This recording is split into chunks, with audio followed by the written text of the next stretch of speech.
Hello, in this video I'm gonna walk you through the financial model Excel template. I will show you the main inputs, the core outputs, reports and charts. So let's get started.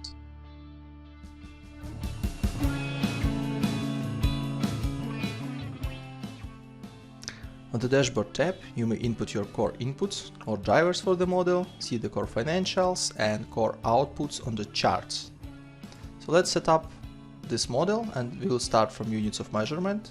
We have two options here to set up acreage units of measurement and mass units of measurement.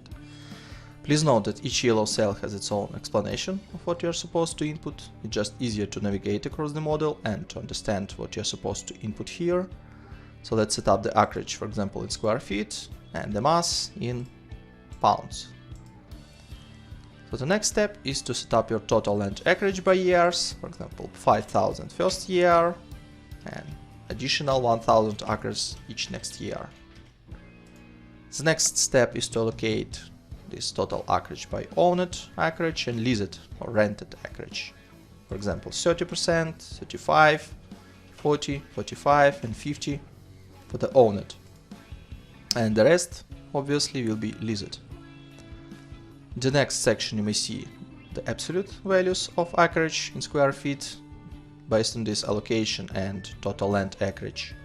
And the next step is to set up your purchase cost per square foot and the rent cost per square foot per month.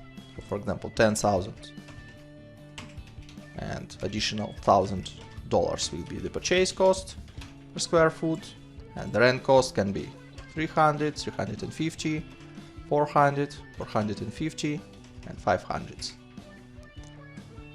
The calculation of rent you may see on the variable expenses, land rent cost. On the assets tab you may see the total owned land amount and the capital expenditure by months in section number 2. And once you set up everything, all the expenses, wages and revenue assumptions, you may review your core financials, the revenue breakdown, profitability, cash flow and the cumulative cash flow charts.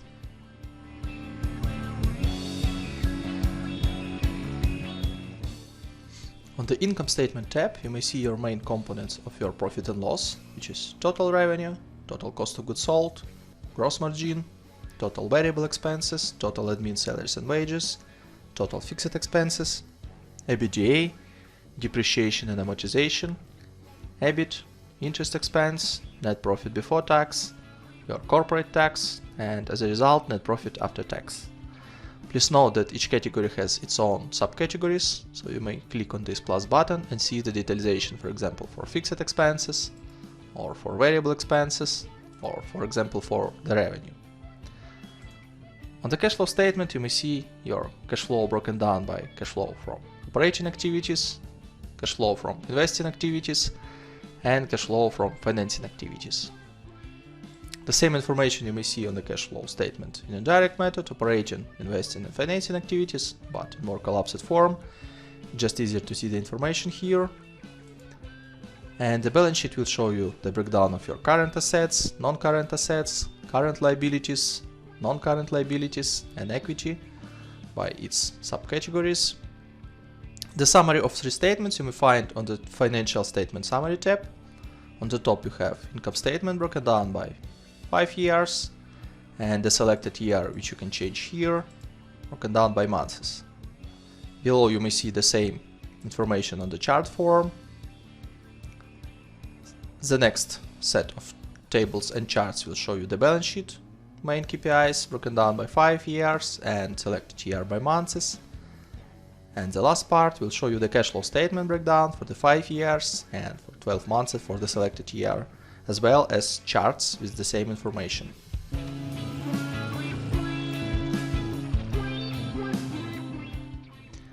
On the benchmark KPIs tab, you may compare up to 5 benchmark KPIs with your industry standards.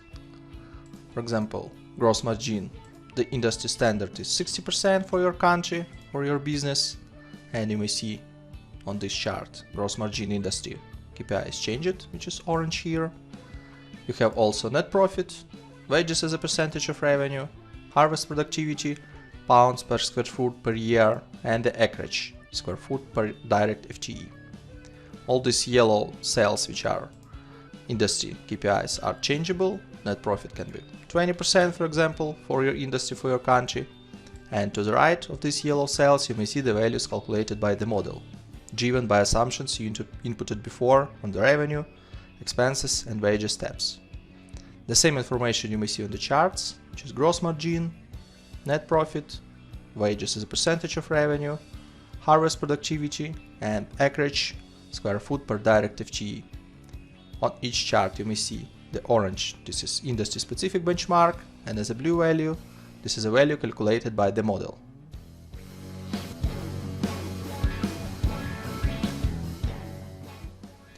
On the financial charts tab, you may see your main financial KPIs on the two sets of charts, which is the breakdown of 2 years by months and the breakdown of 5 years by months. So on the top you may see the EBIT amount. The next set of charts will show you the revenue breakdown by products. The next, operating cash flow broken down by cash inflow and cash outflow. The next set of charts will show you the cash balance by months for the 2 years and for the 5 years. And on the last set of charts you will see the EBITDA as a yellow line and the breakdown of this EBITDA, which includes the revenue, COGS and OPEX.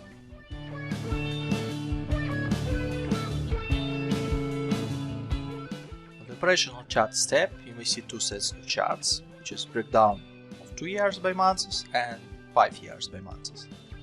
On the top you may see the acreage allocation by 5 categories of products. The next set of charts will show you the production amount, in pounds in this case, excluding the losses. And the last set of charts will show you the sales volume broken down by products and also breakdown by months for 2 years and 5 years.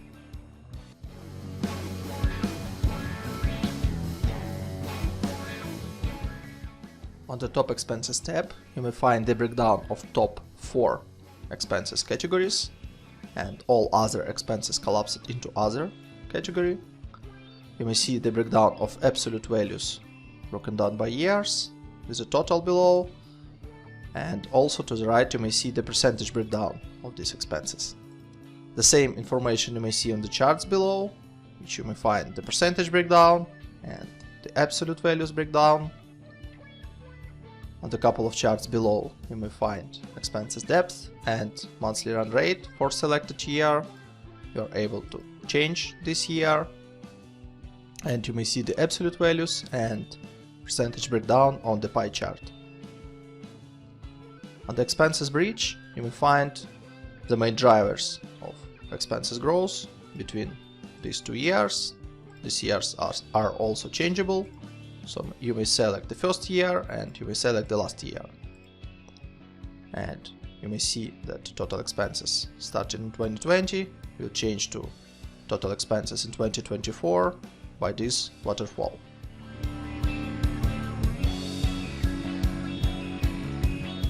On the break-even tab you may find the calculation of revenue break-even level and break-even chart.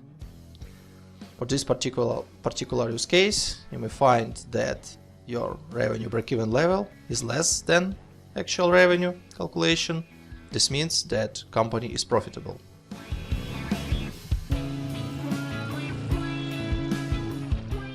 On the valuation tab, you may see the calculation of company valuation based on the cost of equity, which you may input here, cost of loans you previously inputted on the dashboard, calculation of resource share you may see here, there is also tax rate, and here you may find the weighted average cost of capital.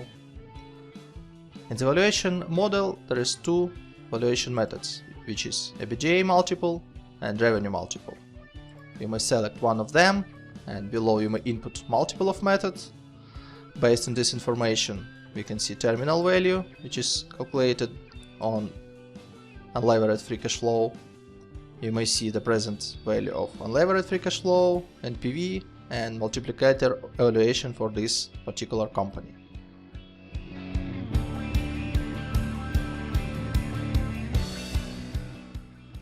On the top revenue tab, you may see the breakdown of your revenue by products and also by years with absolute values and percentage breakdown. The same information you may see on the charts below. Here you may see the percentage breakdown and absolute values breakdown. Below you may see the revenue depth and monthly run rate chart.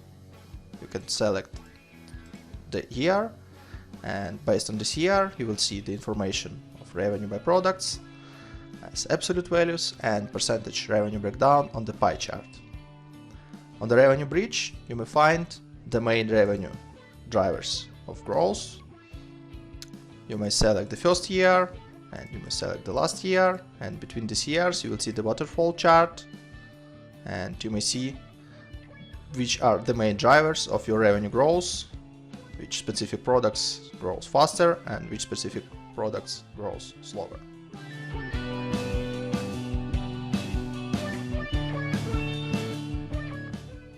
The color coding in the model is very simple. You may change any yellow cell in any yellow sheet within the model. This means that this yellow cell has some input, assumption or driver which impacts the calculation within the model. Blue sheets means that on these sheets there are some charts, reports and other information which can be useful for reporting purposes. On the tabs without color you have some extra calculations related to revenue, to debts, equity, inventory and everything which is needed for the reporting. Additionally, you have Contents tab, which allow you to navigate across the model very simple. So you may click on any report and you can go back. It is broken down by reports, assumptions, statements and setup. There is short explanation about what each tab does, but if you want to know more, you can go to How To and to see more detailed explanation of what each tab does and what inputs you may find on this sheet and what kind of outputs you may find on this sheet as well. Any header of this section is also clickable. So you may click on, for example, Book Assets and you go directly to this tab.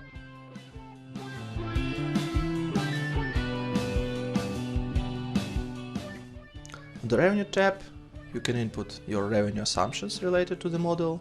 First of all, you need to set the product names. All these cells are adjustable. For example, instead of product A, you can select tomatoes, for example, etc. The next step is to allocate your acreage by these products and by years. For example, 10% for product A in the first year, then 12, 15, 18 and 20. The fifth product in this allocation is calculation, means that 100% minus previous 4 allocations. If you will input something wrong, for example 90% here, 15 for the second product, 20 for third, 25 for fourth, you have minus 50, which is 100% minus sum of previous 4. This means that this is wrong. You will see the red color.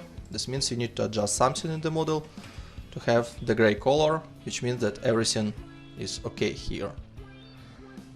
The next step will show you the acreage allocation in square feet by years across the products to understand what the amount in absolute values.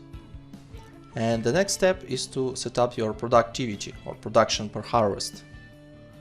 This is now in pounds per square foot, but again on the dashboard you will be able to change the metrics. So you can set the acres and kilograms, for example, if you would like. By default you will see the square feet and pounds.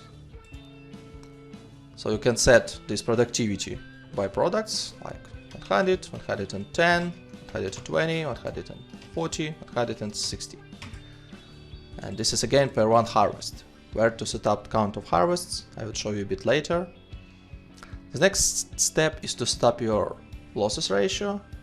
Obviously you have losses, so you can input percentage of losses for each harvest. Means that, for example, 4%, 5, 6, 7, 8. This is changeable by products and by years. You can also just zero out if you don't need any losses, as well as if you don't need, for example, 4 products. If you need just 3 products, you can just adjust values and for example 50, 25, 25,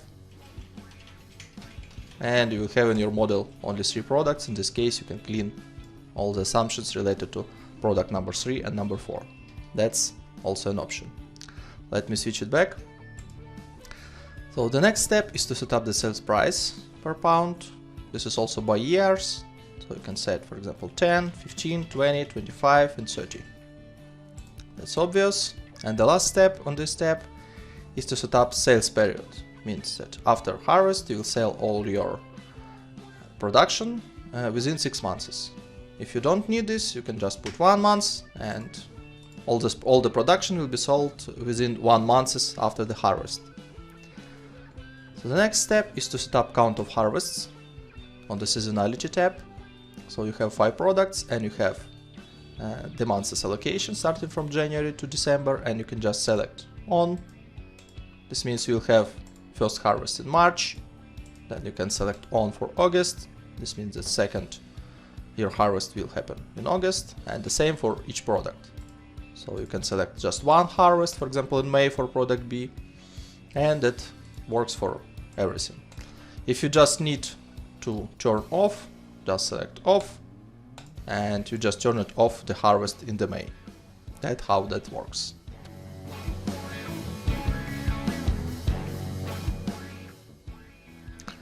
On the cost of goods sold tab, you can input up to 5 different categories or components of your cost of goods sold. The first line item is reserved for direct salaries and wages, which is calculated on direct wages tab. So this is already calculated, you don't need to change any assumption here. And also you have 5 line items. Some of them are predefined, for example seeds, nutrients, other COGS. If you don't need, you can just type anything you want, like type A, type B COGS, or any name you would like. And you have 2 options here, to calculate as a dollar per square foot per month or as a percentage of total revenue. So you have seeds, for example, $20 per square foot, or you can input seeds as a 5% of revenue, like this. On the top you have the main drivers, like total revenue, total acreage, total production in pounds. Below you have the calculations of these categories by months and by products. And in income statement you may find under COGS section this calculation also categorized by category and by months.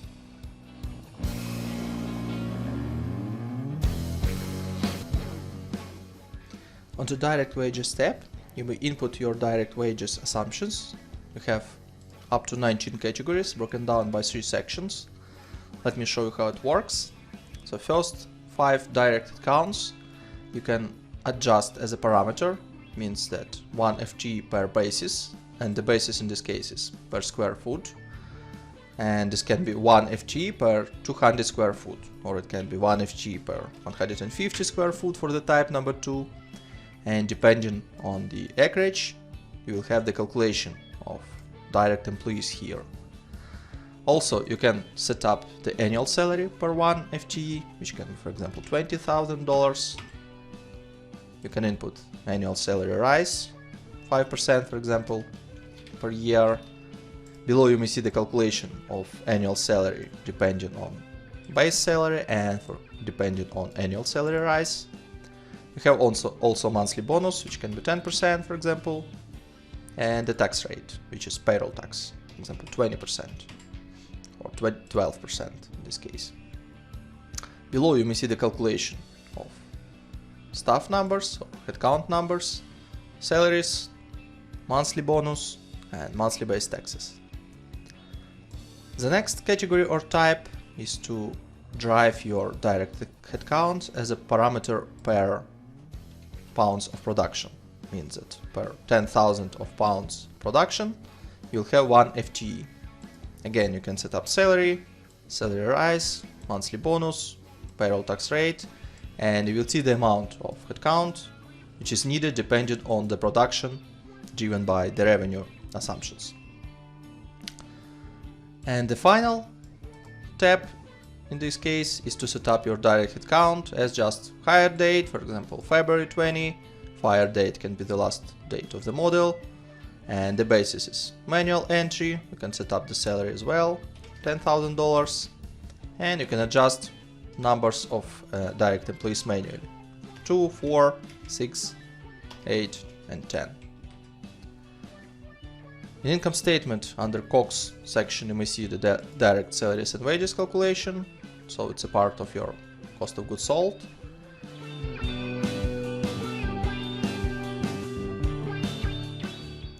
On the variable expenses tab, you can input up to 5 different categories or components of your variable expenses.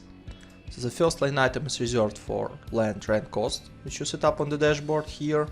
So you have amount of rent cost per square foot per month. So the calculation you may see in here, in the first line item.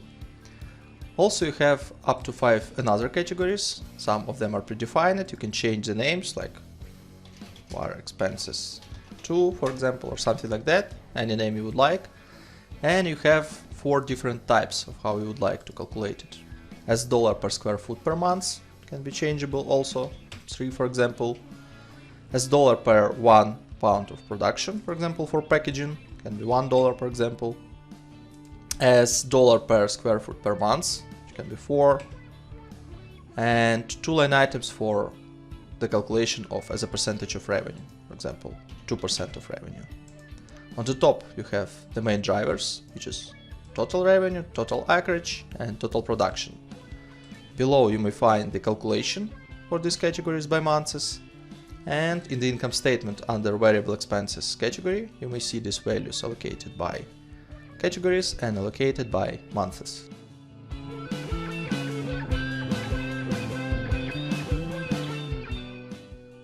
On the fixed expenses tab, you may input up to 15 line items for your fixed expenses.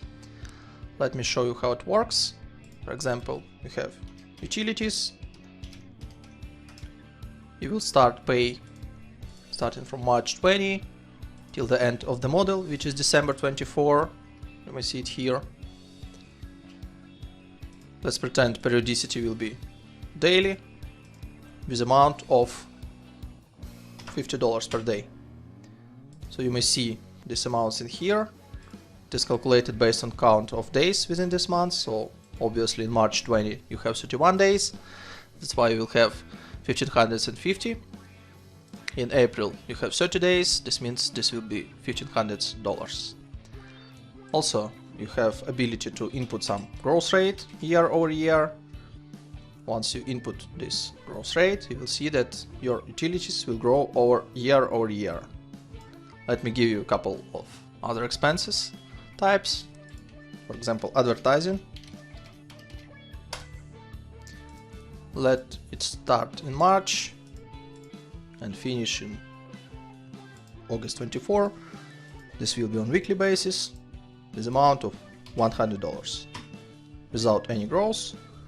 So starting from March till August 24, you have $400 per month, which is 4 weekly payments each month. And that's it.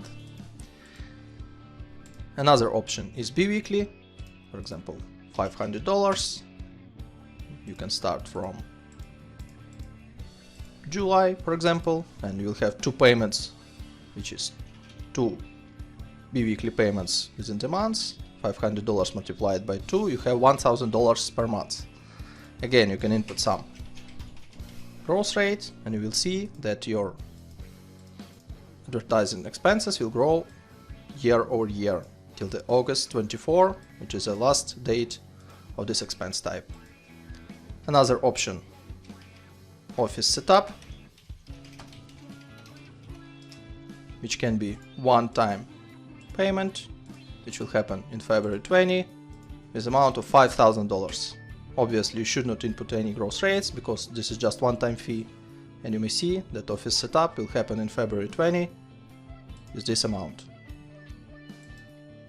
Another option, insurance, let it be start from January 20 till the end of the model, and it can happen monthly with $1,000 per month with 5% of gross first year, 3% of growth second year, 2% of growth third, and 1% year number 4. So you may see this calculation here. Starting from January 21, it will grow for 5%, which is $50. And starting from January 22, it will grow for 3%, which is additionally $32. Another option, quarterly. You may see that insurance will be paid $1,000 each quarter. You can start it, for example, from February, and this will be shifted to 1 month forward. Another option, semi-annually. In this case, you will have insurance payments once per half a year, again with a percentage of growth. And the last option is annual payments or yearly payments. You'll pay one time per 12 months, starting from February till December 24. For each expense type, you can use growth rate, and the calculation you may see in here. Also, in income statement, you may find total fixed expenses group. If you will ungroup this section, you can see these amounts broken down by months and by fixed expenses line items.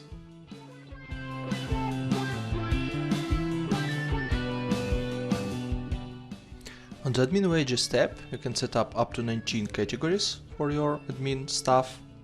Let me show you how it works. For example, managers, this hire date starting, for example, from February 20 till the end of the model.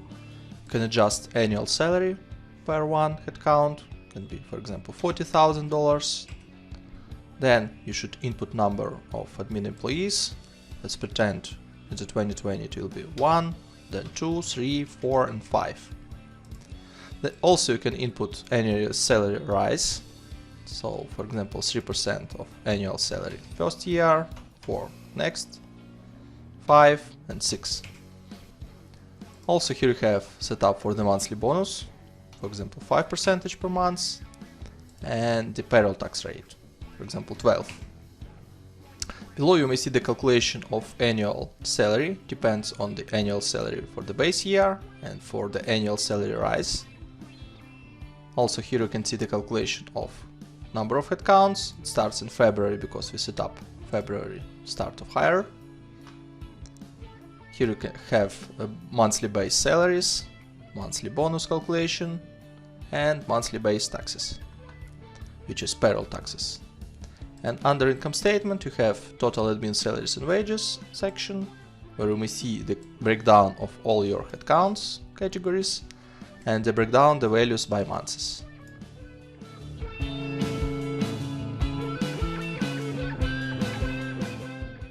On the CAPEX tab, you may input up to 20 development expenses categories.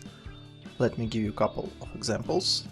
So, for example, office development with purchase date of February 20, with spending of $10,000. And you also can input payment delay. What does it mean? Let me set up 2 months, for example. It means that this amount will be accrued in February, because of purchase date is February, but paid development expenses will be in April 20 for this office development. And you will have some balance of CAPEX accounts payable for 2 months. Let me give you another example. Other development expenses. Let's say March 20, $5,000 with 0 payment delay. This means that this amount is accrued in March and paid in March as well. The total amount of development expenses you may find in Assets tab. By default it has useful time for 5 years for the calculation of depreciation. You may find calculation of depreciation for development expenses in here. Here you may also find capital expenditure and closing net book value. Additionally, you have up to 6 placeholders for other assets. For example, other assets with useful time of 10 years with cost of $25,000. and with launch date in April. You may find it in here. You can see capital expenditure. You may see book depreciation by months for these amounts, and you may see closing net book value. The total amount of depreciation you may find in income statement. On the cash flow, you may find cash flow from investing activities for these assets, and on the balance sheet you may find fixed assets amount under non-current assets, and capex prepayment, and capex payables as well.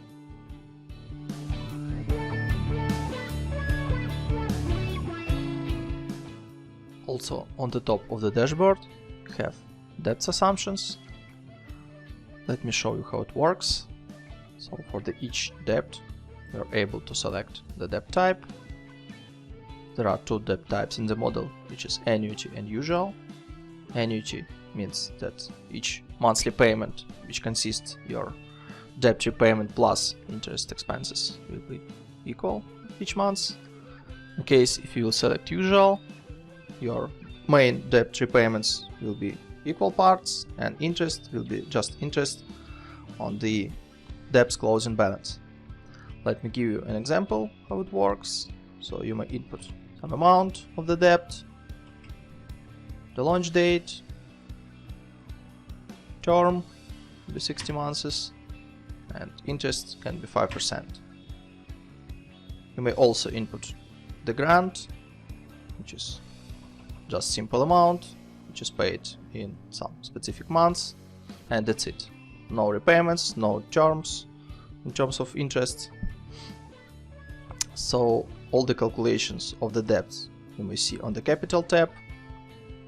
Calculations for debt number 1, debt number 2, debt number 3, total debts with grants. These calculations impacts income statement, interest expenses, the cash flow, interest paid, debt drawdowns, debt repayments, and on the balance sheet you have the debt closing balance.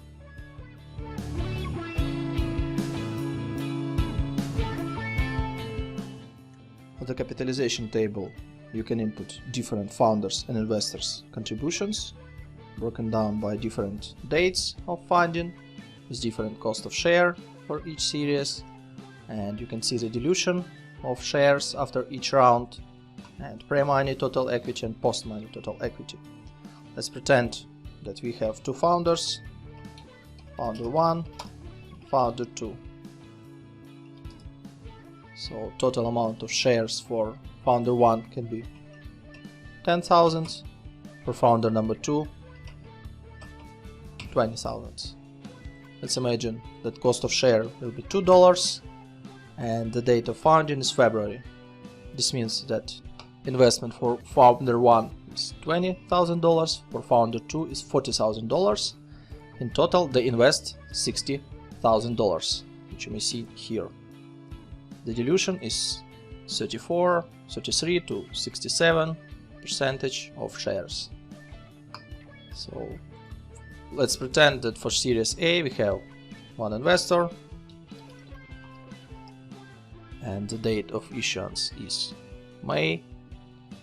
Cost per share is $5 per share and number of shares is 1,000. So total amount of investment will be $5,000. You may see that before the Series A total equity was $60,000, after is $65,000, and investor 1 will have 3.23% of shares, and the shares of founder 1 and founder 2 also diluted, 32.26 and 46.52%. You can also input some amounts for Series B and Series C. The same way you can set up the date, cost of share, and up to 5 investors is up to 5 placeholders for number of shares. The amounts of funding you may see in the cash flow, in the ordinary equity risings, and you may see the balance sheet, which shows you the total equity by months.